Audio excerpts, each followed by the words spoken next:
এত নিয়ামতের মধ্যে আছেন, তারপরেও আল্লাহর শুকরিয়া আদায় নেই। আপনি মনে করেন যে আমরা আমাদের জীবনে মনে করি যে নিয়ামত মানে কি, মনে করি নিয়ামত মানে অনেক লক্ষ লক্ষ টাকা আমার ব্যাংকে থাকবে, কোটি কোটি টাকা জায়গা জমির মালিক হয়ে যাব, এটা হচ্ছে আমাদের কাছে নিয়ামত।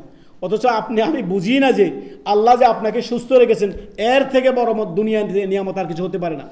দুই চোখে যদি অন্ধ থাকতেন আপনি বুঝতেন দুনিয়া কেমন দেখতে। আল্লাহু আকবার, বলেন আলহামদুলিল্লাহ, বলেন আলহামদুলিল্লাহ।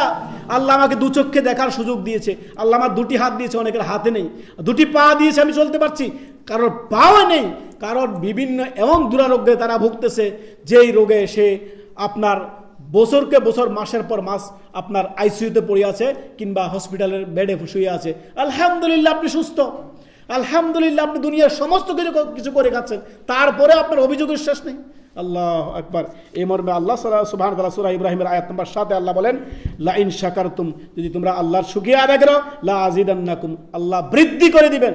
যদি আল্লাহর শুকরিয়া আদায় করো, আল্লাহ তোমার ধন সম্পদ সব কিছুতে, রিজিকে, আয়ুতে, ছেলে সন্তানের সব কিছুতে আল্লাহ তাআলা অধিক হারে কি করবেন, বরকতদার করবেন, বাড়িয়ে দিবেন।